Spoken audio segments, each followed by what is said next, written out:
Hello and welcome into another episode of Lessons in Product Management. I'm your host, John Fontenot, and we are about to wrap up our three-part series on product management fundamentals. Okay, we've kind of framed it through the lens of a 30 to 60 to 90 day onboarding process, where in the first 30 days, you're focused on your business, working with stakeholders, understanding your product, et cetera, et cetera. So you're trying to understand your business objectives, all the things about your business. And in the next 30 days, that's that first 60 days, what you're going to do is go into the market, understand the markets that you're going after, markets that you could serve, your customers that you serve today, and who the competitors are that serve customers that you're trying to serve. So you try to understand the external landscape. So the first 30 days is internal, next 30 is external. And in the final 30 days of that 90-day onboarding period, you should have enough inputs at this point to at least draft a strategy. Okay. And I have a detailed course on this on YouTube and Udemy around developing product strategy using two key frameworks, OKRs and Richard Rumelt's kernel, right? And what that is at a high level is you have objectives and key results on the bookends, and then you have your key challenge, your guiding policy, and your coherent actions in the middle. And so what this looks like is because in the first 30 days, you ask the question of what are our business objectives? What is the corporate strategy? What is our product strategy from an organizational standpoint? And then you take those inputs and you say, okay, so what is our objective? Okay, what is an objective that our team can take that ladders up to that objective? Okay, great, we have that. Now, to have strategy, as Richard Rumelt would argue, and I would agree, you can't develop strategy unless you first understand what your challenge is. So if you have an objective, there's naturally a challenge. If there was no challenge, you would have already hit your objective, right?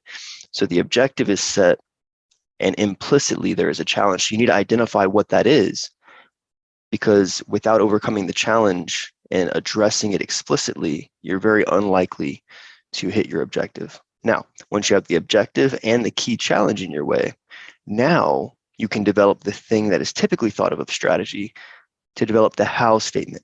How are we going to overcome the challenge? And that how is called a guiding policy because it's going to guide your decision making.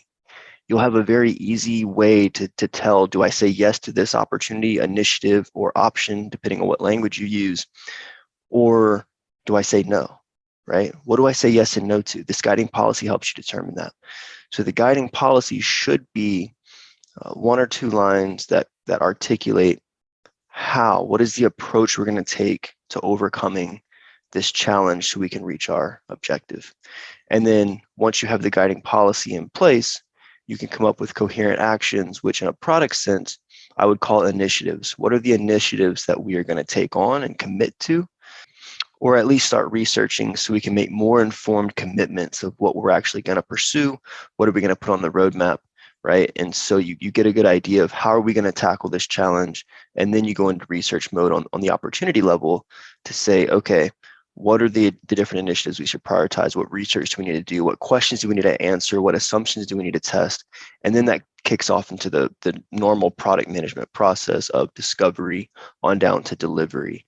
And so by the end of your first 90 days, you should have a pretty good handle on what is the strategy that we are going to take at a team level, at the IC level, right? And this can happen, this framework can be used up and down the organization, right? It's just different levels of abstraction, right? Either you're at a higher level of abstraction, looking at a broader purview, or you're looking at a much narrower level of abstraction, and you're looking at it at a more granular level at the team and IC level. So this framework has been really useful for me. I've seen others use it really well in practice. So what you want to be able to do is walk away from that first 90 days feeling really good that you have a solid direction for your team. Now, caveat, some companies may be impatient, or there may just be a higher sense of urgency, right? If you're in a startup, there might be a burn rate that creates a certain runway where you may not have 90 days. You can shrink this timeline as short as you need it to be, right? You could shrink it in as little as 3 days or 3 weeks, right? The first day would be internal. The second day would be as much external as you can get, which might be really hard. I have an episode with Randal Whitmore. If you go back into the episode library, he talks about how they approached the COVID-19 crisis in the UK and built a distribution channel actually to get testing out within a week, I think a week or 2 weeks. And this was a super complex, like government related project. And you would think government moves slow, but this was a crisis and they had to crunch things down. So I would really encourage you to go back and find that episode with Randal, because he articulates a really, really clear way of how they leveraged extreme focus to get stakeholder buy-in and customer buy-in in a way that allowed them to do something pretty incredible in a short amount of time. So ideally, you have 30 to 60, 90 days of ramp, and a lot of big companies, you're afforded that, but it can be done if you do need to shrink it into a shorter timeline. So I hope that helps in your future onboarding, or if you're stuck today and feel like you don't have a good sense of direction of where to go or a good handle of where to take the team. Put this framework into practice, start from the top. What are our organizational objectives? Go talk to stakeholders and just start now if you haven't. And you should see more clarity come out of these efforts. So I hope this was helpful. And this concludes the 3-part series. If you've been enjoying it, I'd love your feedback. Let me know at john@path2product.io. Follow me on Twitter at productfont and DM me, let me know. And if you really like it, leave us a rating or review, because it really helps people find us, and it's completely free and takes like 5 seconds. So I would appreciate it. And I'll see you next week on Lessons in Product Management. Hey, I hope you enjoyed this episode. If you did, make sure you like and subscribe if you're watching on the YouTube channel. If you're watching or if you're listening on the podcast, make sure that you rate and review and subscribe or follow if you haven't already. And thanks for joining me this week, and we'll see you next week for another lesson in product management.